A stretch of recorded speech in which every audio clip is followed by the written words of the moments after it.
నిజంగా దేవుడు మనకు ఇచ్చిన గొప్ప ధన్యత ఇది. నేనైతే యోగ్యత లేని వాడినే దేవుని మాటలు మాట్లాడటానికి. మరి దేవుని ప్రణాళిక, ఆయన సంకల్పం ఏమో మరి నా ఇంటి ఉన్నది. ఎందుకంటే ఎప్పుడైనా స్టార్ట్ చేసుకున్న సాక్ష్యమే చెప్తాను. ఎందుకంటే నన్ను ఎంతగా తగ్గించుకోవడానికి లోపల నాకు అహంకారం కొంచెం ఉంటుంది. దాన్ని తగ్గించుకోవడానికి దేవుని దగ్గర ఎక్కువగా కన్నీరు రాస్తా ఉంటాను. కొన్ని విషయాల్లో కొంచెం గర్వం ఎక్కువ నాకు. ఎందుకంటే అది ఎందుకు మరి కొన్ని సమయాల్లో నాకు తెలియకుండానే వస్తుంది. అందుకే ఇందాక వచ్చినప్పుడు కూడా వాక్యం చదువుకునే ముందు కూడా చాలాసేపు ప్రార్థన చేసుకున్నా. దేవా, ఎలాగైనా సరే నేను నుంచుంటాను, నువ్వే మాట్లాడతండి. కొంచెం పొద్దున్న డ్యూటీ చేసి ఇస్తున్నాను. నా ఆలోచన అంతా బయట ఉంది. బయట ఆలోచనలో ఉంటాను, వ్యాపారం అవన్నీ తిరుగుతూ ఉంటాను కదా. మరి దేవుని మాటలు మాట్లాడాలంటే శక్తి సరిపోదు. మరి వచ్చేసి ఫ్రెష్ అయిపోయి స్నానం చేసుకొని 5:30 6 అవుతుంది. ఇక్కడ కూర్చున్నా, బైబిల్ పట్టుకొని కాసేపు ప్రార్థన చేసుకుంటే మళ్ళీ బైబిల్ చదువుకుంటే పొద్దున్న ఫోన్ చేశాడు నరేంద్ర, అమ్మ ఈరోజు నువ్వు వాక్యం చెప్పాలి అంటే ఏం మాట్లాడాలా పని చేస్తున్నా కూడా నా మనసుకి అదే ఆలోచనలో ఉన్నా. బండి నడుపుతుంది, ఏం మాట్లాడుతుంది, ఏం ఆలోచించుకోవాలి అని ఒకటే ఆలోచనలో ఉన్నాను. ఆలోచనలుగా దేవుడు మరి ఎప్పుడు వింటున్నా ఉపమానం ఏది ఎప్పుడు చదువుతున్నాను. కానీ మరి దేవుడు ప్రాంతాలు మరి కొన్ని మాటలు మనం ఈ దినం నేర్చుకోవాలి. ఎందుకంటే అందరూ రక్షణ పొందుకున్నవారే మరి ఎక్కువ శాతం ఇక్కడ. ఎవరో ఒకళ్ళిద్దరు కొద్దిమంది ఉంటే వాళ్ళు కూడా మరి త్వరగా రక్షణలోకి రావాలి. దేవుని ప్రణాళిక. ఎందుకంటే అపవాదికి సమయం కొద్దిగా ఉందని తెలుసు. వీళ్ళంత బట్టి ఆత్మీయులుగా దేవుని సరే లాక్కుపోవాలని చూస్తూ ఉంది. రక్షించబడిన నీవు ఏ స్థితిలో ఉన్నావో మరి ఎప్పటికప్పుడు ఏం చేసుకోవాలో పరీక్షించుకోవాలి. ఎప్పుడైతే నువ్వు అలా పరీక్షించుకోవాలి అప్పుడే దేవుడు నిన్ను వాడుకోవడానికి ప్రయత్నం చేస్తాడు. లేకుంటే విన్నాము, వచ్చాము, పోయాము అన్న స్థితిలో ఉంటే ఎంతకాలంలో ఇక్కడే ఉండిపోతాం మనం. అవునా కదా? ఎందుకు రక్షించబడ్డావు, ఎందుకు నిన్ను ఎన్నుకున్నాడు? అవునా, ఆయనకు ఒక ప్రణాళిక ఉంది నీ మీద. అవునా, మరి ఆ ప్రణాళిక మీద నెరవేర్చబడాలంటే నువ్వేం చేయాలి? దేవుని మాటకి విధేయత చూపించాలి, నడవడుకోవాలి, నీలో ఉన్న బలహీనతల్ని తొలగించుకోవడానికి ప్రయత్నం చేయాలి. అవునా, మరి వాక్య ధ్యానంలో కింద మార్కు సువార్త 4వ అధ్యాయము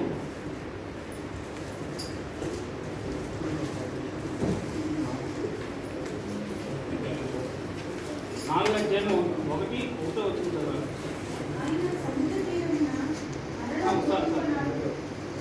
మార్కు సువార్త 4వ అధ్యాయం 3 చదవండి.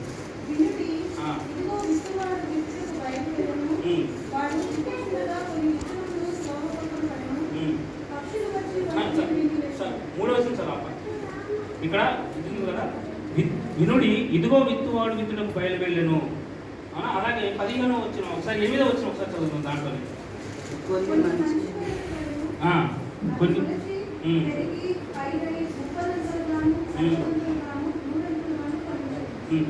వినుటకు చెవులు గల నిన్ను కాక అని చెప్పాను. అవునా, అలాగే లూకా సువార్త 5వ వచ్చిన లూకా సువార్త 8వ అధ్యాయము 8 చదవండి ఒకసారి.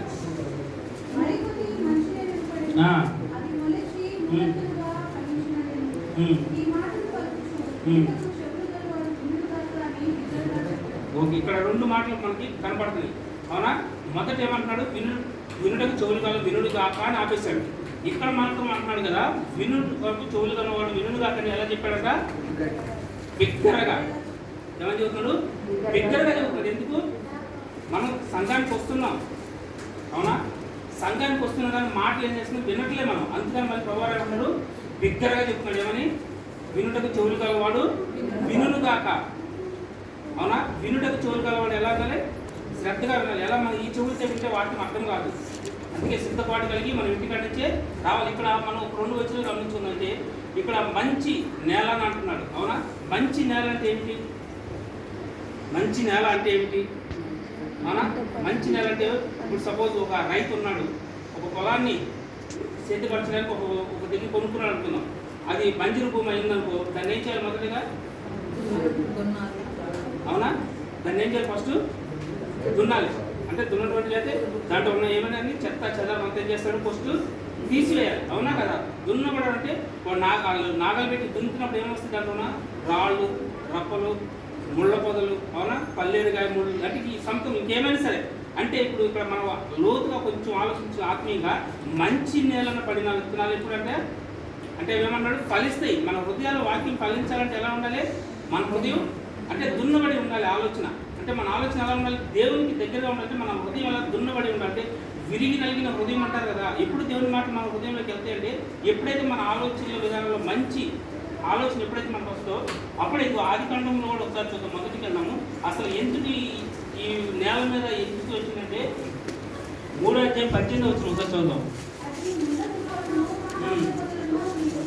ఇవి ఎక్కడే చెప్తున్నాడు అక్కడ ఎందుకు వచ్చింది భూమి మీదకి ముళ్ళ పొదలు అంటే ఎక్కడ వచ్చిందంటే దేవుని ఆజ్ఞను అతిక్రమించారు.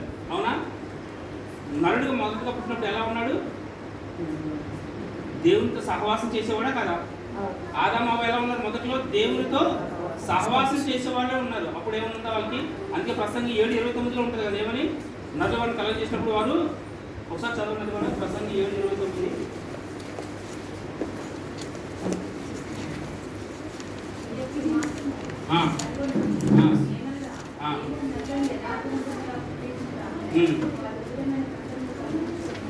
అది చూడు ఇక్కడ ఏమంటారు, దేవుడు నరులను కలిగించినప్పుడు యథార్థవంతులుగా ఉన్నారు కానీ వారు ఏం చేసి వివిధమైన తంత్రములు కలిగించుకున్నారు. మన జీవితంలో మనమే తెచ్చుకుంటున్నాం ఇవన్నీ. అవునా కదా? దేవుడు మనం మొదటిగా సృష్టించినప్పుడే తను ఏం చేయాలనుకున్నాడు, మనల్ని ఫలించాలి, అభివృద్ధి పొందాలి, ఆయనతో సహవాసం చేయాలని కదా దేవుని యొక్క మొదటి నుంచి ఆయన చిత్తము. కానీ ఎప్పుడైతే ఆజ్ఞను అతిక్రమించాడో నరుడు, ఎవరైనా సరే, నరుడు అనగా పురుషులు, నువ్వైనా స్త్రీ అయినా సరే, అవునా, ఎప్పుడైతే మరి ఆజ్ఞ అతిక్రమం జరిగింది అప్పుడేమైంది మన జీవితంలోకి ఏమొచ్చినాయి? ముళ్ళ పొదలు, గచ్చలు. అవునా? అవి ఏమి చేస్తారు ముళ్ళ పొదలు, గచ్చలు అంటే? గలతీ పత్రికలో ఉంటుంది కదా, 5:19 చదివితే అక్కడ ఫలాలు ఉంటాయి కదా, ఆత్మ ఫలాలు ఏమనగా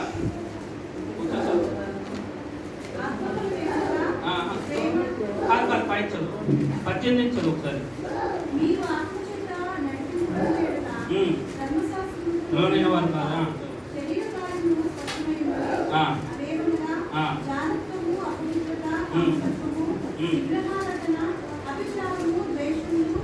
కలహములు,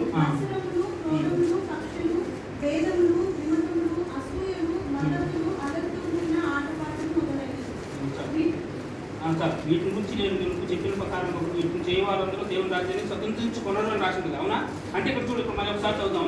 ఇక్కడ ఇవన్నీ దేనికి మనకంటే ఆత్మీయంగా మనం తీసుకుంటే ముళ్ళ పొదలు అంటే ఒక్కొక్కటి ఒక్కొక్క వంశం, ఒక్కొక్కరికి ఒక్కొక్క బలహీనత ఉంటుంది. ఇక్కడ చదివింది ఒకళ్ళు వ్యభిచార ఆలోచన ఉండొచ్చు, ఒకళ్ళు భయంకరమైన ద్వేషం ఉండొచ్చు, ఒకళ్ళకి కోపం ఉండొచ్చు, లోపల ఇతరితరమైన బలహీనతలు ఉంటాయి. అవునా? ఇవన్నీ నీ నుంచి కోపడాలంటే ఏమన్నా ముందుగా పొలాన్ని ఏం చేయాలంట? దున్నాలి. అంటే దున్నడం అంటే ఎలా దున్నుతారు? అవునా? రైతు ఎలా దున్నుతాడు? ఒక నాగలి రెండింటికి తీసుకొచ్చి దానికి రెండింటికి ఏం చేస్తాడు? కాడు పెట్టేసి దున్నుతా పోతాడు కదా.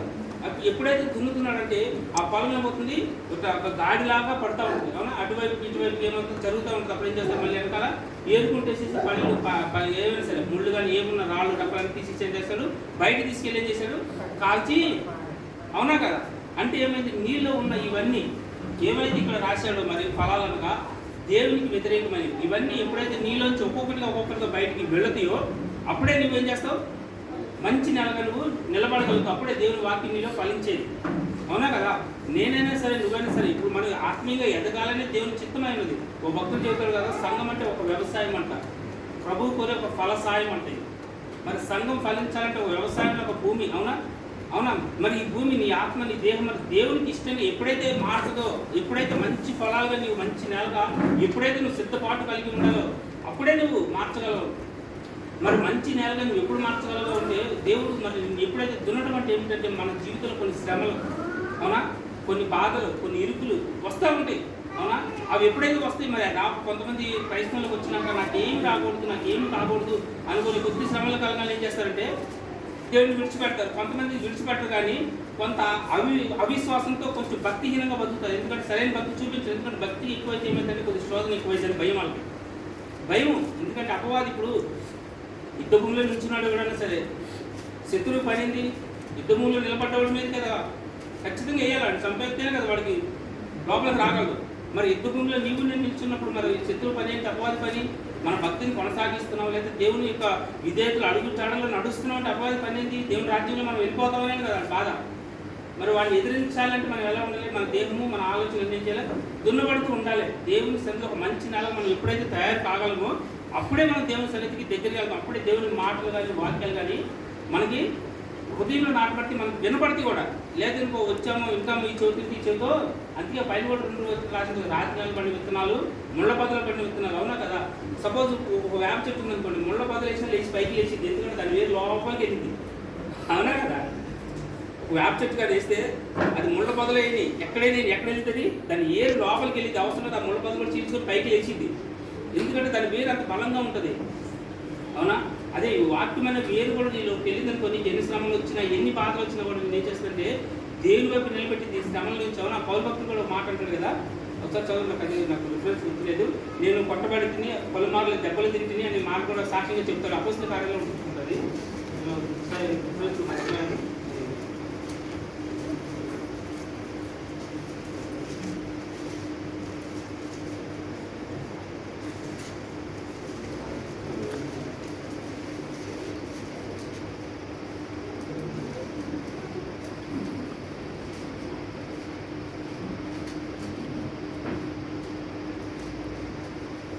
ఒకసారి రిఫరెన్స్ చేసిన ఎవరైతే చూస్తాను ఆయన మాట్లాడారు కదా, అవి ఇందాక పొందింది కాకుండా ఓకే చదువు.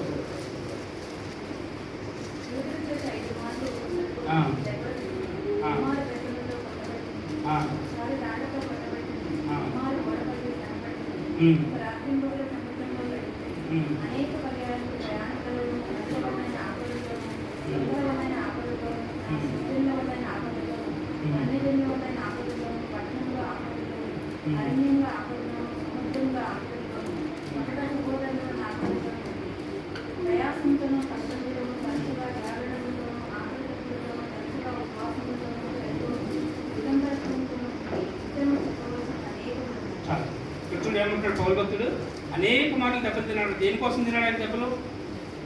దేవుని కోసం. అవునా కదా? దేవుని చిత్తం నెరవేర్చడం కోసం. అవునా? అంతకుముందు ఆయన సుఖభోగం లేవా? అవునా కదా? ఆయన కోరుకున్న లైఫ్ ఆయనకుండేనా కదా? పౌలుగా మారకముందు సౌలు ఎలా ఉన్నాడు? యూదులను హింసిస్తూ, అవునా, క్రీస్తుని ద్వేషిస్తూ భయంకరంగా, అంటే తనకు నచ్చిన జీవితం ఏది కోరుకుంటే అది రాదా ఆయన దగ్గరికి? అవునా కదా? ఇలా ఈరోజు నువ్వు క్రీస్తుని కాదంటే అపవాది నీకు ఇచ్చేంత ధనము కానీ, లేదా నీకు ఇచ్చేంత ఏదైనా సరే 5 నిమిషాలు మనిషిని మాయ చేయడం 5 నిమిషాలు ఈ రోజుల్లో. అవునా కదా? ఒక మనిషిని మాయ చేయడం 10 నిమిషాలు కాదు. పొగడతలతో పడేయచ్చు, లేకపోతే ఇంక ఇతరితర మాయకార్యం చేసి వాళ్ళు మనం వశం చేసుకోవచ్చు. కానీ ఎందుకు పౌలు భక్తుడు ఎన్ని వదిలేసి దేవుని కోసం ఎందుకు ఇన్ని శ్రమలు అనుభవించాడు? అవునా? అనేకమైన ఆత్మల కొరకు. అవునా? దేవుని చిత్తం నెరవేర్చడం కొరకు. అవునా కదా? మరి ఈ దినం నువ్వు మరి రక్షించబడ్డావు అంటే మరి దేవునికి నీ ఎందుకు ప్రణాళిక ఉన్నది. ఒకవేళ నీకు ఈ శ్రమలు కలుగుతున్నాయని, లేదా ఈ వ్యాధులు కలుగుతున్నాయని, అయ్యో నేనేదో పాపం చేశానని, లేదా నేనేదో తప్పు చేశానని నువ్వు బాధపడాల్సిన అవసరం లేదు. ఒకవేళ తప్పు చేస్తుంటే దాన్ని సరిదిద్దుకోవడానికి దేవుడు నీకు అవకాశం ఇచ్చి ఉండొచ్చు దీన్ని. అవునా కదా? తప్పు చేస్తుంటే దేవా ఒకవేళ నా తప్పును క్షమించని ఆయన పాదాలు ఎత్తుకెళ్తే దావీదు మహారాజు అడిగినప్పుడు క్షమించలే, ఖచ్చితంగా మనల్ని కూడా క్షమిస్తాడు. అలా యేసేపు జీవితం కూడా మనం చూసుకుంటే యేసేపు జీవితం ఎలా ఉండే? అవునా కదా? ఆయన పూలపాన్ మీద వచ్చాడా? గొప్ప ఐగుప్తు దేశానికి పూలపాన్ మీద వచ్చాడు ఆయన? రాలేదు కదా? ఎలా వచ్చాడు? ఎన్నో శ్రమలు, అన్నలు, సొంత వాడే, బయట వాళ్ళు కదా. బయట ఎవరైనా అన్నారు ఆయన ఏమన్నా ఒక్క మాట అన్నారు? బయట వాళ్ళు ఎవరు అనలే, సొంత వాళ్ళే, నా అనుకున్న వాళ్ళే, నా సహోదరులే. అవునా కదా? ఎంత భయంకరంగా కొట్టారు, రక్తము కారిపోయి. అవునా? కొట్టుమే కాకుండా చంపేద్దాం అనుకున్నారు కూడా. అయినా ఏం చేశారు? తీసుకెళ్ళి కోతులు పడేస్తారు. అప్పుడు ఎక్కడికి వెళ్ళాడు? ఐగుప్తులకు వెళ్ళాడు. అవునా? ఐగుప్తులకు తీసుకెళ్తా, అక్కడైనా మంచిగా ఉందంటే అక్కడ కూడా లేదు, అక్కడ కూడా శోధన ఎదురైంది. అవునా కదా? జైలుకి కూడా వెళ్తాడు.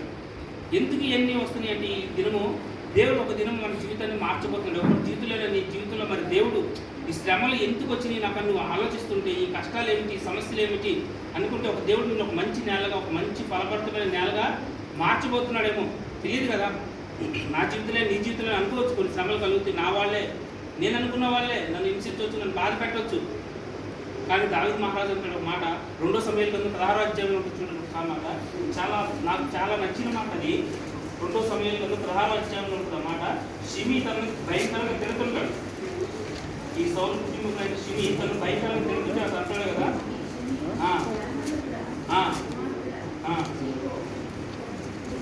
సార్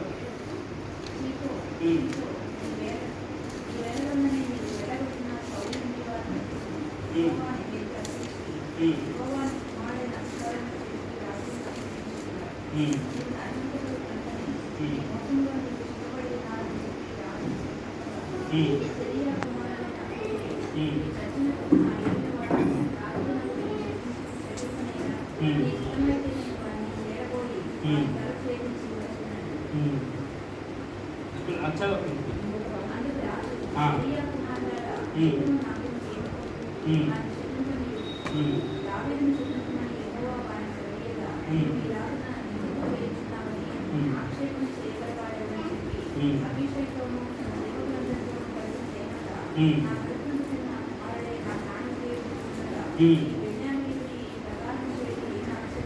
చాలా ఇక్కడ చూడండి ఎంత చక్కటి మాట. కడుపుని పుట్టిన కుమారుడే తనను చంపచూడగా, అవునా, కడుపుని పుట్టిన కుమారుడు తనను చంపచూడగా ఈ బెన్యామీనుడు బయటవాడు నన్ను తిడుతుంటే దానికి ఆశ్చర్యపడాల్సిన అవసరం ఏముంది, అవునా కదా. అంటే ఎంత ఎంత చూడు దావీదుని దేవుడు హృదయాసనం అనలేదు. మనసు చూసారు ఎంత ఉందో. మనకు ఊరన్నా మనకు తెలిసిన వాళ్ళ బయట కూడా ఒక మాట అంటే మనం తట్టుకోలేము, అవునా. వీడెవడు నన్ను అంటానికి అంటాం, అవునా కదా. వీడెవడు నన్ను అంటానికి అంటాం, అవునా. వీడెవడు నన్ను అంటానికి వీడంతా వీడు బతికేంత నా ముందు అంటాం. సహజం అది ఎవరైనా ఎందుకు మానవ యొక్క సహజమైన మనసు అది. నా ముందు వచ్చి వీడంతా ఇచ్చి చిన్న పెద్ద సహజం అది నోట్లోకి వచ్చి ప్రతి ఒక్కరికి వచ్చే మాట అది. కానీ ఇప్పుడు దావీదు అంటున్నాడు చూడు ఏమని, నా కడుపును పుట్టిన నా కుమారుడిని అబ్షాలోమే నన్ను చంపచూడగా ఈ బెన్యామీనుడు అంటూ ఆశ్చర్యం ఏముంది, ఆశ్చర్యం ఏముందో దాంట్లో లేదు కదా. బయట ఎవడు అన్నాడంటే వాడు ఉదయం అపవాది దగ్గరైపోయింది కాబట్టి వాడు నేను చెప్తున్నాడు. దేవుడు ఒకవేళ పరీక్షిస్తున్నాడేమో అంటాడు కింద కూడా మాట. ఒకవేళ దేవుడు సెలవిచ్చి ఉంటే తిట్టినిమ్ము, శపించినిమ్ము, అవునా కదా. మరి అంత నలిగిపోయాడు. దావీదు ఊరక చక్రవర్తి అయిపోలేదు.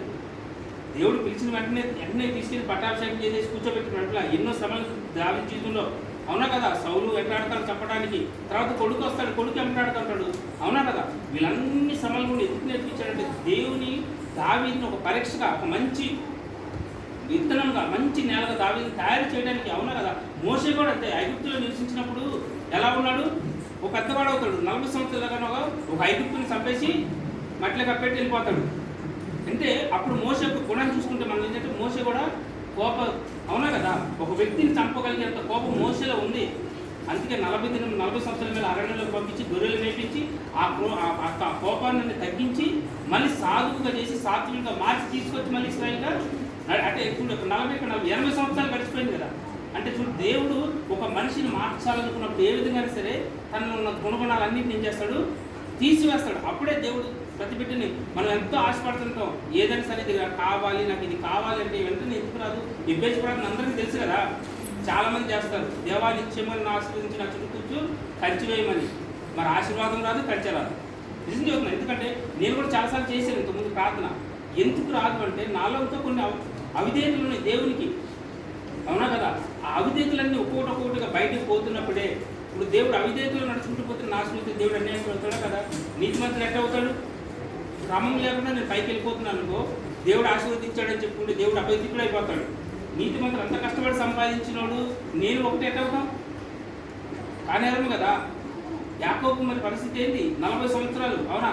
అన్న దగ్గర 7 సంవత్సరాలు ఎందుకు ఊడిగం చేశాడు, అన్నను మోసం చేసినందుకే కదా.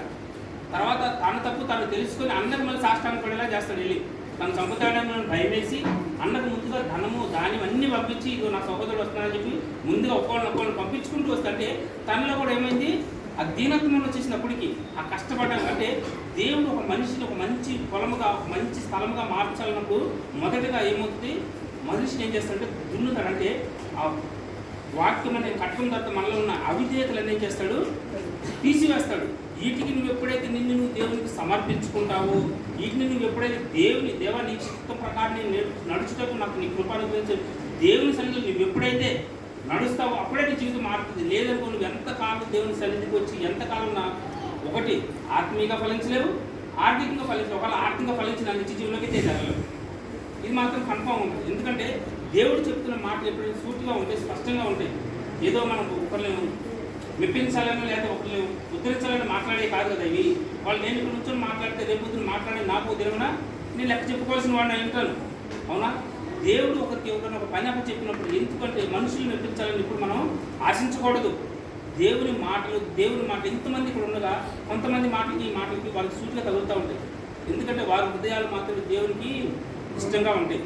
వారు మాత్రం దేవుని మాటలు వినడానికి ఇక్కడ సిద్ధపడేస్తారు ముందే ఇంటికాడ. మిగతా వాళ్ళు ఏంటంటే ఏదో విన్నాము ఇచ్చపోయాము మరి పుట్టాం కదా ఆయన నమ్మాం కాబట్టి రావాలి సంఘానికి వెళ్ళాలనే ఉద్దేశంతో ఉంటారు. కానీ నిజంగా నేను బాగుపడాలి, నా జీవితంలో నేను ఉన్నతమైన స్థితికి వెళ్ళాలి అనుకున్న వాళ్ళు మాత్రమే మాటలు ఆయనకి ఎంత హృదయానుసరణ అంటారు మన దేవుడు. ఎందుకంటే ఆయన మన మాటలకి మన హృదయాలు ఖచ్చితంగా తెలుసు ఆయనకి. ఏ బిడ్డకి ఏ దినం ఏం మాట్లాడాలి. ఇక్కడ నీవు ఉన్నావు అంటే నీతో మాట్లాడడానికి దేవుడు నేను పిలిపించుకున్నాడు ఇక్కడికి. నీలో కొన్ని అవిధేయతలు ఉన్నాయి, నీలో కొన్ని అసమానతలు ఉన్నాయి, లేదా కోపం ఉందో, లేదా ఇతరులు సరిగ్గా ప్రేమించలేని హృదయం ఉందో నీలో. ఏం తెలుసు? నీకు తెలుసా? నువ్వు అనుకుంటావు నేను మంచిగానే ఉన్నాను, నాలో ఏ తప్పు లేదనుకుంటావు. చిన్నదైనా సరే దేవుడు ఒప్పుకోడు. పెద్ద పెద్ద పాపాలు చేసిన వాళ్ళని కన్నీరు కాడితే వదిలేస్తాడేమో, కానీ చిన్న పొరపాటు చేస్తాను చూసావా, ఎదుటి వాడిని ప్రేమించలేక. అవునా? దేవుడు అందుకే 2 ఆజ్ఞలు పెట్టాడు మనకి. 11 ఆజ్ఞలు మొయ్యలేదు చాలా గురువైనవి. అవునా? మొదటిది ఏంటి? రెండోది నిన్ను వల్ల నీ పొరుగు వారిని. మొత్తం దాంట్లోనే ఉంది. అవునా కదా? మొత్తం దాంట్లోనే ఉంది. నిన్ను వల్ల నీ పొరుగు వారిని. అవునా కదా? నిన్ను వల్ల నీ పొరుగు వారిని అంటే నిన్నెంత నువ్వు ప్రేమించుకుంటావు, నీ పొరుగు వారిని ప్రేమించావు అనుకో, నీది కాదు నువ్వు ఏది ముట్టుకోకూడదు. అవునా కదా? ఇది నీ సహోదరుడి, నాది కాదు నన్ను వచ్చేసి దాంట్లోనే. నీది కానీ నువ్వు ఏది ముట్టుకో, ఏది ఆశపడవు కూడా నువ్వు కూడా. నీది కాదు కదా అది. దేవుడు అదే అంటున్నాడు, నిన్ను వల్ల నీ పొరుగు వారిని ప్రేమించుకుంటే అంతే. అన్ని దాంట్లోనే ఉన్నాయి. అవునా కదా? నీ పొరుగువాడు అది ఏదైనా సరే, చిన్న వస్తువు కానీ పెద్ద వస్తువు అది నాది కాదు అనే మనసు నీకు వచ్చేసి ఆ మనస్సాక్షి మాట విన్నామంటే దేవునికి నీ హృదయం దగ్గరగా ఉన్నట్టే. లేదు అనుకున్నావు అనుకో, ఆ దేవుడు చూస్తాడంటూ దేవుడు పెట్టుకుంటాం. ఏదైనా సరే, అది ఏ వస్తువైనా సరే, ఏదైనా సరే, చిన్నదైనా పెద్దదైనా కానీ ఈ మనసు నీలోకి రావాలి. దేవుడు అదే కదా మాట్లాడేది. ఈ మాటలు నీకు ఇంతగానో ఎందుకు మాట్లాడుతున్నారు, ఎవరు చెప్పినాయి? మనం ఎక్కడికి వెళ్ళాం, మనిషి అనేవాడు మారాలని కదా దేవుని యొక్క ఉద్దేశము. తప్పిపోయిన నా కుమారుడు మళ్ళీ నా దగ్గరికి వచ్చాడు. మన అయ్యగా చెప్పాడు కదా, ఎంతమంది చేసేది. తప్పిపోయిన కుమారుడు వచ్చినప్పుడు దేవుడు ఏం చేశాడు? తిరిగి చేర్చుకోవడం గొప్ప విందు చేశాడు, ఉంగరము తొడిగాడు. అవునా కదా? ఆ కుమారుడు ఏం చేసేవాడు? వ్యాపారానికి అలవాటు పడిపోయి పందులు తిన పొట్టు తింటూ, అవునా కదా, భయంకరమైన స్థితిలోకి వెళ్ళిపోయినాడు. తిరిగి నా తండ్రి దగ్గర అనేకమైన పనివాళ్ళు ఉన్నారు, మంచి ఆహారం ఉంది. అవునా కదా? మరి మనకి మనం ఇప్పుడు ఏం చేస్తున్నాం? మంచి ఆహారం తింటున్నావా? లేదు కదా? నిజం చెప్తే మంచి ఆహారం ఉండదు, దేవుని మాటలే. ఇది తినగలిగితే చాలు జీవితంలో మనకి ఏదైనా సరే. అందుకే నోవాహుతో దేవుడు మాటలతో, నోవాహు వాడు కట్టాలి కదా, ఎన్ని సంవత్సరాలు కట్టాలి వాడిని? 120 సంవత్సరం. అవునా? 7వ అధ్యాయం ఒకసారి చూడండి. దాంట్లో దేవుడు 2 మాటలు తెలుసుకున్నాడు. 7వ అధ్యాయంలో చివరి లైన్, 7వ అధ్యాయం 5వ వచ్చిన చివరి లైన్ చదువుతాం ఒకసారి.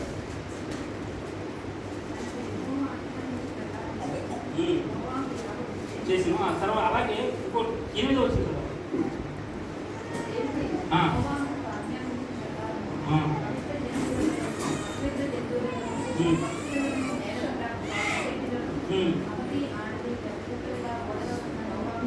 చేరాను. చూడు ఇక్కడ ఏమైంది?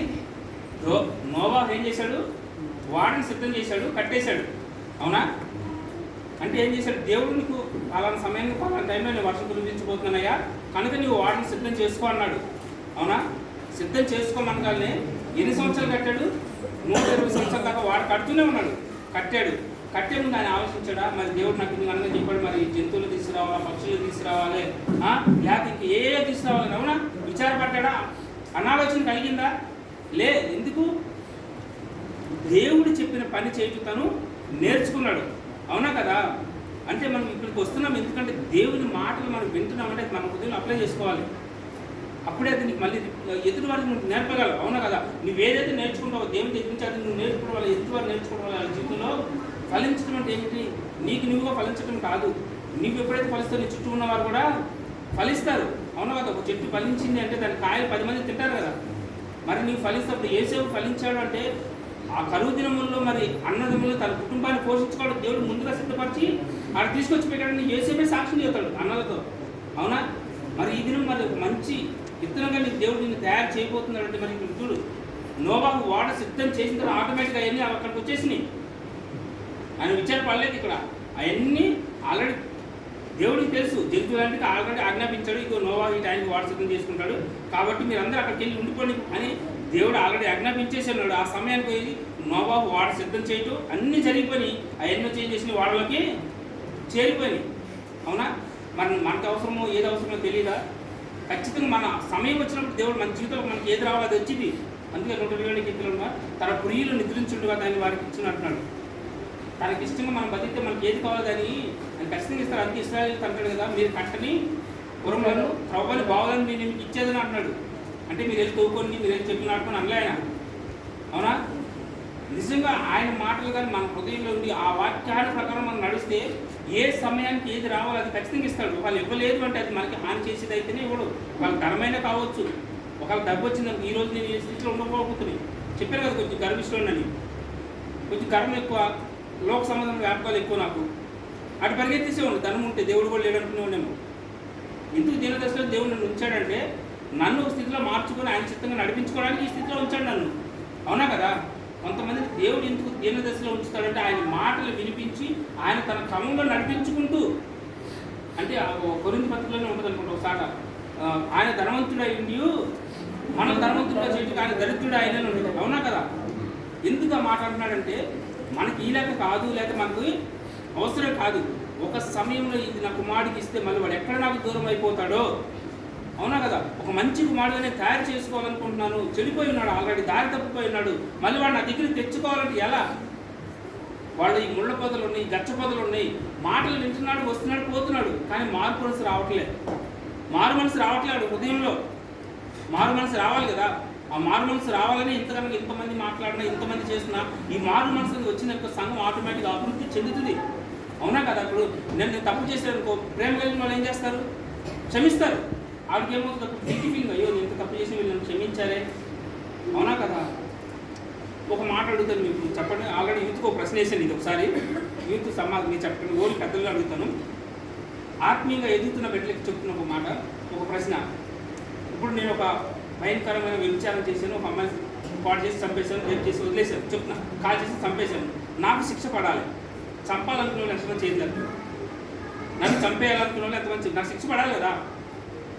ఊరికి అడుగుతున్నాం ప్రశ్న. నేను చంపాలనుకున్న వాళ్ళకి చేతులు ఎత్తున్న ఉదాహరణ అడుగుతున్నాను. ఎత్తు ఏం కాదు ఊరికి చెప్తున్నా. అంటే ఒక ప్రశ్న, అంటే మన ఆత్మీయతను ఒకసారి పరిశీలన చేసుకుందాం. అంటే మన ఆలోచన దేవుడికి దగ్గర అంటే చంపాలి, వీడిని పక్కన కూడా చేసిన తప్పుకి వీడి శిక్ష పడాలి. ఓకే, నాకు శిక్ష పడాలి, నేనే ఒప్పుకుంటున్నాను, శిక్ష పడాలి. చంపాలనుకున్న వాళ్ళు ఎంతమంది చేతి ఏమనుకున్నాం? ఊరగా ఉదాహరణకి, అంటే మన స్థితిని ఏమన్నా తప్పుగా అనుకోవద్దు. ఎందుకంటే మనం తెలియని విషయాలు తెలుసుకుంటున్నాం. శిక్ష పడాలనుకున్న వాళ్ళు, అవునా? లేదు నేను క్షమించాలనుకున్న వాళ్ళు చేతులు ఎత్తండి. నన్ను క్షమించాలి అనుకున్న వాళ్ళు చేతులు ఎత్తండి. తప్పు అనుకోదు. లేదు, ఒప్పుకోవట్లేదు, సమాజం ఒప్పుకోవట్లేదు, శిక్ష పడాలి. అంత భయంకరమైన తప్పు చేసిన వాళ్ళు క్షమిస్తావు? దేవుని ఉద్దేశం చెప్తాను మీకు. ఇంత భయంకరమైన తప్పు చేశాను, నాకు మారు మనసు రావాలి. క్షమించేస్తే మారు మనసు రావట్లేదు కదా. కాదు, చెప్తాను, దానికి సమాధానం చెప్తాను. అంతేనా? ఒకటి చెప్తాను. ఇప్పుడు నేను ఒకసారి ఎట్లా మళ్ళీ జరుగుతుంది కదా, ఇక్కడ గురించి చాలాసార్లు ఆలోచించి ప్రార్థన చేసేవాడిని. దేవా మరి ఏమిటి దీనికి మాకు పరిష్కారం అంటే శిక్ష పడాలి మరి వారికి, కానీ వారు చావకూడదు, వారిని క్షమించకూడదు. కర్ర ఎరగకూడదు, పాము చావకూడదు అంటారు కదా సామెత. కర్ర ఎరగకూడదు, పాము చావకూడదు, కానీ పరిష్కారం అయితే రావాలి. ఎలా వస్తుంది? ఒక ఆత్మ నశించుకోవడం దేవునికి ఇష్టమా? ఒక దుర్మార్గం తన దుర్మార్గంలో నశించుకోవడం దేవునికి ఇష్టమా? కాదు కదా. మరి వాడికి ఎలా శిక్ష పడాలి? అందుకంటే నీ కొడుకను నేను అభ్యంతరపరిచిన ఎలా? అవునా కదా? అంటే వాడిని ఏది చూసుకొని అయితే మరి అట్లా ఎగబడుతున్నాడో దాన్ని తీసేయాలి. అంటే దేహం నుంచి ఒక అవయవం బయటికి వెళ్ళిపోవడం వల్ల వాడికి ఏమి నష్టం కాదు. వాడు ఆత్మహత్య రక్షించబడుతుంది కదా. వాడు పశ్చాత్తాప హృదయం అయితే కలిగే అవకాశం ఉంటుంది కదా. వాడికి పశ్చాత్తాప హృదయం అయితే కలిగే అవకాశం ఉంటుందా లేదా? అవునా? వాడిని చూసి ఇంకో 10 మందికి అయ్యో నేను తప్పు చేస్తే నాకు మరొక మారే అవకాశం ఉండదు. వాడు పెళ్లి కానివాడు అనుకో, పెళ్లి చేసుకునే ఉపయోగం లేదు వాడికి. చెప్తున్నా, అంటే వాడి యొక్క స్థితి మారే అవకాశం ఉందా లేదా? దానివల్ల వాడిని చంపేసాము, ఎన్కౌంటర్ చేశారు, మారారా జనాలు? ఏమన్నా మారారా? మార్పు రాలేదు కదా. ఎందుకు మాట్లాడారంటే అపవాది ఆల్రెడీ వాళ్ళ హృదయాన్ని పట్టేసుకుంది. ఎక్కడ మారుతారు? అవునా? మనం ఇక్కడే సింగరేణి కాలనీలోనే, హైదరాబాద్ సింగరేణి కాలనీలోనే చిన్నపిల్లే. వాడికి ఏం తెలుసు? ఆమెకి ఏం తెలుసు? మరి ఎలా మార్పు వచ్చింది వాడికి? అప్పుడు నేను ఆలోచించినప్పుడు ప్రార్థన చేసుకున్నాను, దేవా మరి ఎలా మార్పు మనుషులు అంటే ఆలోచన నుంచి మార్పు పుట్టాలి. మరి ఆలోచన విధంగా వారికి గైడ్లైన్స్ ఇవ్వాలి. అవునా కదా? ఇవన్నీ ఎలా ఉంటాయంటే ఒక వ్యక్తి నిలబడ్డప్పుడు వారి ఆలోచనలు ఎప్పుడైతే దేవునితో సహవాసం చేస్తే చూసేవా, అప్పుడే దేవుడు ఇటువంటి మంచి ఆలోచన వాళ్ళు కలిగించి న్యాయమూర్తులు ఉంటారు జడ్జిలు, అటువంటి వాటికి ఇటువంటి తీర్పులు చేసినప్పుడు ఇమ్మీడియట్లీ శిక్ష పడిపోవాలి. వాడికి శిక్ష మాత్రం ఖచ్చితంగా పడాలి. ఆ శిక్ష ఎదుటోడు భయాన్ని పుట్టించాలి. అవునా కదా? అటువంటిప్పుడే వీళ్ళు సమాజం కానీ లోకం కానీ ఏదైనా మాకు అంతేగాని నరహత్య దేవుడు ఒప్పుకోడు. ఎందుకంటే వాడు చచ్చిపోతాడు, ఆత్మ రక్షణకు లేదు కదా. అపవాది ఏం చేస్తుంది? సాధన అందరినీ ఆత్మ రక్షించబడకుండా చంపేయాలని చూస్తుంది. అప్పుడు దేవుడి కార్యం ఏడ జరుగుతుంది, ఏడ నెరవేర్చబడుతుంది? నెరవేర్చబడదు. మరి అందుకే ఆత్మీయతలో ఎదగడం చాలా అవసరం మనకి. ఒక పొరపాటున సరే మనిషి, ఇప్పుడు నేను ఎంతగా మాట్లాడుతున్నాను, అపవాదిని శోధించుకొని ఉంటాడా? భయంకరంగా శోధిస్తాడు. నేను ఏదైతే చూడకూడదు అనుకుంటే అదే ముందు తీసుకొచ్చి పెడతాడు. ఫోన్ ఓపెన్ చేశాను అనుకో, కనపడితే లేవో నాకు చెప్తున్నా, కానీ నన్ను నేను నియంత్రించుకోగలవాలంటే ఈ వాక్యం మాత్రమే. అవునా కదా? ఆ మాట నన్ను గద్దిస్తుంటుంది. వ్యర్థమైన వాటిని కన్నులు చూడకుండా నీ కన్నులు తిప్పి వేసుకోమని. అవునా కదా? ఈ మాట నా హృదయంలో ఉందంటే ఏంటి? దేవుని వాక్యము. ఆ మాట ప్రకారం నేను అడగను. ఈ మహాపట్నం నేను వచ్చినప్పుడు నాకు 2007లో వచ్చాను. నా స్నేహితులు భయంకరంగా ఉండేవాళ్ళు, వాళ్ళతోనే తిరిగాను, వాళ్ళతోనే ఉండేవాళ్ళు. చెప్తున్నా, ఇక్కడికి వచ్చిందా కూడా నాకు వాక్యం అంటే బైబిల్ చదవడమే తెలియదు, బైబిల్ ప్రార్థన చేయలేదు నేను ఎప్పుడు. కానీ ఎందుకు ఉంటుందంటే చిన్నప్పటి నుంచి ఒక క్రమంలో ఉన్నాను. దేవుని సన్నిధిలో సండే స్కూల్ వయసులో బాగా దేవుని సన్నిధిలో పెరిగాను. దేవుడితో మరొక ఆలోచన లేదు చిన్నప్పుడు. కానీ వయసు పెరిగేస్తుంది, నా తల్లి లోకంలో పడేటు పోషణ కోసం వెళ్ళిపోయాను. ఒక వాక్యం లేదు, దేవుడు లేడు, ఎవరు లేదు, ఇక లోకంలో బతికేశాను. కానీ దేవుని చిత్తం సంకల్పం ఉండేది కదా, నన్ను విడిచిపెట్టలేదు. ఎటు పడిపోకుండా ఎంత లాగినా లోకం నన్ను దారి తప్పుతున్న దేవుడు తీసుకొచ్చి క్షమించి కరుణించి అవసరమైనప్పుడు 2 దెబ్బలు కొట్టి తీసుకొచ్చుకునేవాడు. ఎందుకంటే ప్రతి పెట్టిన ఆయన ప్రేమించేవాడు కదా. దేవుడికి తెలుసు ఎవరు హృదయం ఎలాంటిదో. వీడు నా మాట వినడు అనుకో వదిలేస్తాడు, వింటాడు. ఒక రోజు కానీ నేను మారతాడు అనుకున్నప్పుడు పలుమార్లు గద్దిస్తాడు, పలుమార్లు చెప్తాడు, వినాలి. అందుకే మంచి నీళ్ళని పడిన విత్తనాలు ఏమవుతాయి అంట. అందుకే ఇక్కడేమో చిన్నగా చెవులు కాని వాళ్ళు వీళ్ళు కాకని మార్క్స్ వార్తలు చెప్తే, లోకస్ వార్తలు ఏమంటారు? బిగ్గరగా ఎందుకు చెప్పాడు? ఇంకా మంద చెవులు కలిగిన వాళ్ళు ఉన్నారు, వినలేకపోతున్నారు. అవునా కదా? వినాలి. మనం ఎన్నోసార్లు ఈ ఉపమానం వినలేదా? ఎన్నోసార్లు విన్నాం ఇదే ఉపమానం మనం. అయినా కానీ చాలా మంది జీవితాలు లేదంటే అదేదో సామెత ఉంది, అరిగిపోయిన గ్రామీణ కాట అంటారు కదా, వస్తూ ఉంటుంది అంతే. కానీ మార్పు అనేది రావట్లేదు చాలా మంది జీవితాల్లో. ఇప్పుడు అయినా చెప్తూ ఉంటాడు, సంఘానికి రాండి అని అంటున్నాడు. ఎందుకు రమ్మంటున్నాడు? మన జీవితం కోసమే కదా. మన జీవితంలో ఆత్మీయంగా ఉన్నతమైన స్థితికి ఎదగాలనే కదా. ఆత్మీయంగా అయితే ప్రతి బిడ్డ కన్నీరు కారిస్తే సంఘం అభివృద్ధి చెందదా? సంఘం కోసం ప్రయాసపడితే సంఘం అభివృద్ధి చెందా? ఒక్కడి దేవుడి కోసం నిలబడితే చాలు అనేక కార్యాలు జరుగుతాయి. కానీ అపవాదం ఏం చేస్తాడంటే నిలబడ్డ ఒక్కటే తొక్కేస్తానని చూస్తూ ఉంటుంది. కానీ అందుకే అనేక మందిలో మనం ఉన్నప్పుడు ఏం చేయాలంటే మన శ్రేయస్సు కొరకు, మన ఇరుగు పొరుగు వారి కొరకు. నేను ఇంతకుముందు ఒక సినిమా చూసేవాడిని, చెప్తున్న సినిమాలో ఒక డైలాగ్ చెప్తే తప్పుగా అనుకోకండి. ఈ జగవాలో డైలాగ్ అనుకుంటా, ఎదగడం అంటే మనమే కాదురా, మన చుట్టుపక్కల ఉండే వాళ్ళు కూడా ఎదిగేలాగా అంటే నేను లోకంలో ఉన్నప్పుడు ఎక్కువ సినిమా చూసేవాడిని, కానీ దాంట్లో కొన్ని వాక్యాలు దేవుడు నాకు నీతి మాటలు వినిపించేవాడు అనమాట. ఎదగడం అంటే మన ఒక్కడమే కాదు, క్రీస్తు యొక్క బోధ అది చెప్తున్నా. క్రీస్తు ఏమన్నాడు? ఫలించడం అంటే నీవు కాదు, తన కోసం తనకే బతికేవాడు క్రైస్తవుడు ఎట్టవుతాడు? కాదు కదా. అవునా కదా? ఎంతోమంది క్రైస్తవులు ఇప్పుడు ఇశ్రాయేలు నుంచే కదా దేవుడు ఎక్కువ మాట్లాడేది. వాళ్ళు ఎవరు? ఆయన ఎన్నుకొని పడ్డవారు ఆయన. అవునా కదా? ఆయన పెట్టలే, ఆయన స్వార్థం ఇచ్చి ఆయన. అవునా కదా? ఆయన చేత ఏర్పరచుకున్న వారు వాళ్ళే కదా దారి తప్పిపోయింది. అవునా కదా? అక్కడేమో ఐగుప్తులో ఉండి శ్రమలు చూసి భయంకరంగా దేవుడా దేవుడా దేవుడా అని చేతులెత్తి మొరపెట్టగా సరేనని చెప్పి వాళ్ళు మొరాలకించి, అయ్యో నాకు ఇక్కడ ఎంతగా శ్రమిస్తున్నారు కదా, ఒక అవకాశం తీసుకొచ్చి కానాన్ని తీసుకొద్దామంటే వాళ్ళు ఏం చేశారు? వచ్చారా, పర్వతం దగ్గర ఆగిపోయారు. ఇక స్టార్ట్ అయింది వాళ్ళ కష్టాలు. 3 రోజులు రావాల్సింది 400 సంవత్సరాలు తిరిగారు. 40 సంవత్సరాలు తిరిగారా లేదా? ఎందుకు తిరగబట్టినంతకాలం అంటే వాళ్ళ అవిధేయత, దేవుడు చేసిన కార్యాలు మర్చిపోయారు. అవునా కదా? దేవుడి మాటకు లోబడలేదు. అందుకే మన జీవితంలో ఏదైనా సరే, ఆత్మీయమైన స్థితి అయినా సరే, ఏదైనా సరే మొదటిగా ఎందుకు పైకి ఎదగలేకపోతూ ఉంటే మనకు నచ్చిన ఆలోచనలో మనం నడుస్తాం. అది ఒప్పుకోరు దేవుడు ఎప్పుడు. మనకు నచ్చిందే దేవుడికి నచ్చింది అనుకోవద్దు. దేవుడికి ఇష్టమైంది ఏదో అది కష్టమైన సరే ఇష్టంగా ఉండాలి. అవునా కదా? ఇప్పుడు చదువుకుంటున్నామంటే కొన్ని సబ్జెక్టులు కొంతమందికి ఇష్టంగా ఉంటాయి, కొన్ని సబ్జెక్టులు కొంతమందికి కష్టంగా ఉంటాయి. నాకు మ్యాథ్స్, ఇంగ్లీష్ అంటే బాగా చిరాకు చిన్నప్పటి నుంచి. ఆ 2 క్లాసులో గోడ చెప్పారు. ఇంగ్లీష్ క్లాస్ అయితే మా వాడిని కవర్ చేసుకోవడానికి ఆంగ్ల భాష పరిజ్ఞానం నాకు అవసరం లేదని ఉంది. ఇంగ్లీష్ చెప్పేవాడికి పరాయణ భాష వాళ్ళకి ఎందుకు రానివ్వండి మా ఫ్రెండ్స్తో. అంటే పాస్ అయ్యాను, ఫెయిల్ అవ్వలేదు. కానీ అంటే ఏంటంటే నాకు ఎక్కేది కాదు, బుర్రకి తప్పించుకునేవాడిని. అంటే ఏంటంటే ఇష్టం లేదు నాకు, అంటే ఆ సబ్జెక్టుల మీద ఇష్టం లేదు. మ్యాథ్స్ కూడా అంతే, పాస్ మార్కుల వరకు చూసుకునేవాడిని. ఆ మాతృకలు గణన చివరిలో ఉంటాయి కదా, ఈజీగా కంప్యూటర్ గురించి 10-15 మార్కులు వస్తే 35 మార్కులు కదా, దాని వరకు లెక్కేసుకునేవాడిని. ఆటి వరకు చదివేది మీద పట్టించుకునేవాడిని. ఏది త్రికోణ మీద ట్రయాంగిల్ ఏంటి కదా, అసలు అది కదా బుర్రకి ఎక్కువ వదిలేసేవాడిని. అది నాకు ఇప్పటికీ ఆ పేరు అదే మర్చిపోయాడు. నాకు ఇష్టమైన సబ్జెక్ట్ లేదంటే సైన్స్లో కూడా మళ్ళీ న్యాచురల్ సైన్సే, జీవశాస్త్రం, భౌతిక శాస్త్రం దాని వల్ల ఎక్కడ ఉంటాయి. నాకు అది నచ్చదు. జీవశాస్త్రం ఏంటంటే శరీరానికి సంబంధించి బాగా నాకు ఒక్కసారి వింటే చాలు కళ్ళు మూసుకొని రాసేయగలను. 100కి 90 మార్కులు ఈజీగా తెచ్చుకోగలను కష్టపడకుండా. అంత ఇష్టం అదంటే. నాకు 10th క్లాస్లో కూడా అది 80 మార్క్స్ వచ్చింది దాంట్లో, చదవకుండా రాసిన. అంటే నాకు అంత ఇష్టం దాని మీద. దేవుని మీద కూడా నీకు ఇష్టం ఉందనుకో, వాటి మీద మనకు కష్టం కాదు. అవునా కదా? ఆయన ఏమంటున్నాడు? చెయ్యొద్దన్న పని చేయకుండా ఉంటే చాలు కదా. ఇది తినొద్దని అవ్వతో ఆదాంతో చెప్పాడు. ఆదాం ఏం చేసింది, అవ్వ ఏం చేసింది? ఆదాంతో 14 శోధించుడిది. ఆదాం లొంగలేదు, అవ్వ దగ్గరికి వెళ్ళిపోయింది సాతాను. అవునా కదా? వెళ్ళిపోయింది. ఇక దొరికింది నాకు పండగ అనుకుంది. సాతాను పట్టుకుంది అమ్మని. పట్టుకొని ఇది నిజమా, నాకు అయిపోయింది జీవితం. అప్పుడు దాకా అంటే మనిషికి చెప్తే బైబిల్ క్లాస్లో నేర్చుకున్న ఒక మాట చెప్తుంది. మనిషి ముఖ్యంగా మూడింటితో పడిపోతాడు. నేత్రాశ, శరీరాశ, జీవగుణం. ఈ మూడే భయంకరమైన మనుషులు.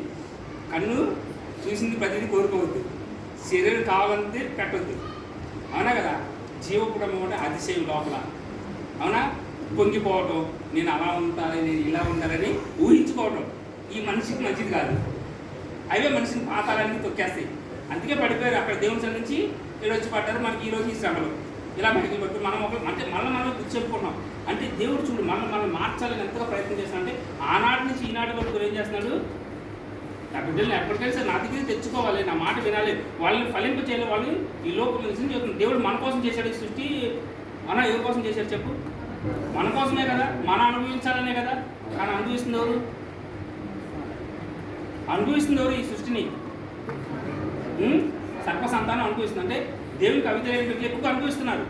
ఎందుకు మనం అనుభవించట్లేదంటే మనం కూడా వాళ్ళతో మనకు తెలియ కూడా వాళ్ళతో జత కలిసి ఉన్నాం. కాకపోతే ఏంటంటే మనం దేవానికి 2 చేతులు ఎత్తున్నాము, వాళ్ళు ఎత్తట్లేదు అంతే. మన హృదయం మనకి దూరంగా ఉంది, కానీ శరీరం మాత్రమే దగ్గరగా ఉంది. ఆ హృదయం మనకి ఎప్పుడైతే కనెక్ట్ అవుతుందో అన్నీ మన కోసం అన్ని సిద్ధపరిచేశాడు. ఈ సృష్టి మనం సృష్టించకముందే మన కోసం అన్నీ తయారు చేశాడు కదా.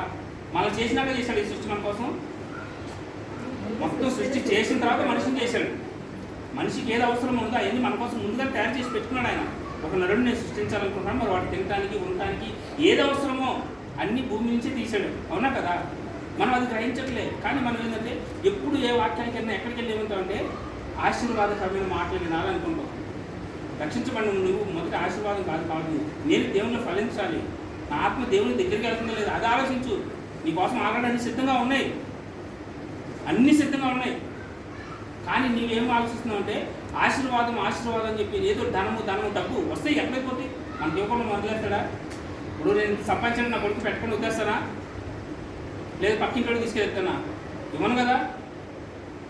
ఇస్తానా? ఇస్తే నేను తండ్రి అంటే అవుతాను. మన కన్న తండ్రి మనకి ఈ కన్నా ఎవరికో ఇస్తే. అవునా కదా? ఎందుకు మనలోకి అవన్నీ వస్తాయి అంటే మన అవిధేయతను బట్టే, మనం ఆయన చెప్పిన మాట వినకపోవడం బట్టే ఇవన్నీ మనలో ఎప్పటి నుంచి అయితే ఈ అంట కదా, ఎప్పుడైతే ఈ పొలం తిన్నప్పుడు రైతు ఆ ముళ్ళను అట్లా ఎట్టయితే తీసి బయటకు వెళ్తే ఎప్పుడైతే ఆ పొలం ఆ నేల ఏమవుతుంది? మంచి నేలగా తయారవుతుంది. అప్పుడే ఆ విత్తనాలు విత్తువాడే విత్తనాలు ఏమవుతుంది? ఆ మంచి నేలను పట్టే విత్తనాలు ఏమవుతుంది? ఫలించి అభివృద్ధి చెందుతుంది. అవునా కదా? మరి అభివృద్ధి చెందాలంటే నీ దేహం ఎలా అవ్వాలి, నీ ఆలోచన ఎలా అవ్వాలి, ఒక మంచి నేల అవ్వాలి, నువ్వు తయారవ్వాలి. అవునా? ఆ తయారైనప్పుడు దేవుని మాటలు, విత్తనాలు దేవుని మాటలు అప్పుడు నీలో పడతాయి. అవేమవుతాయి? ఫలిస్తాయి. ఏరు లోపలికి తన్ని దవన కదా. కీర్తన మొదటి అధ్యాయం ఉంటుంది కదా, నీటి కాలు నాటబడితే ఆకు వాడక తన కాలం ముందు తలమించు చెట్టు వల్ల ఉంటుంది. అవునా కదా? అంటే మరి ఏంది? ఆకు వాడక తన కాలం ముందు. అవునా కదా? తగిన కాలం ముందు నువ్వు ఎప్పుడు అప్పటి వరకు పచ్చగా ఉంటావు. ఆ కాలం రాగాలు నీళ్ళు ఏమవుతాయి? ఫలాలు ఆటోమేటిక్గా వచ్చేస్తాయి. అవునా? మరి లాస్ట్లో ఒక మాట చెప్పేసి మీకు ఏంటంటే అయిపోయింది వెళ్ళిపోద్ది టైం. అలాగే సైకిల్ అక్కడ సరిపోలేదు కాదు.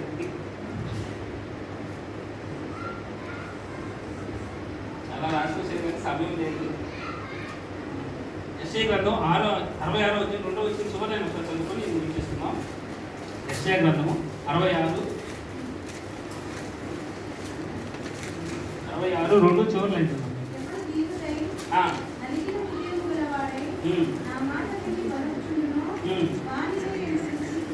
ఇక చూడండి చక్కటి మాట చెప్తున్నాడు. ఎవడు దీనుడయ్యి నలిగిన హృదయం కలవాడో ఆయన మాటని ఎలా ఉండాలి?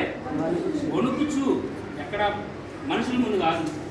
మనుషుల ముందు నువ్వు వణకపోయినా ఏం కాదు. నువ్వు మనుషుల ముందు నువ్వు వణకపోయినా నీకేం కాదు, నష్టం లేదు. కానీ దేవుడి ముందు వణికాను పాట పెట్టి మనుషుల ముందు కూడా వణుకుతావు. అంటే మొదటిగా ఎవరి ముందు మనం వణకాలే? దేవుని ముందు. అవునా కదా?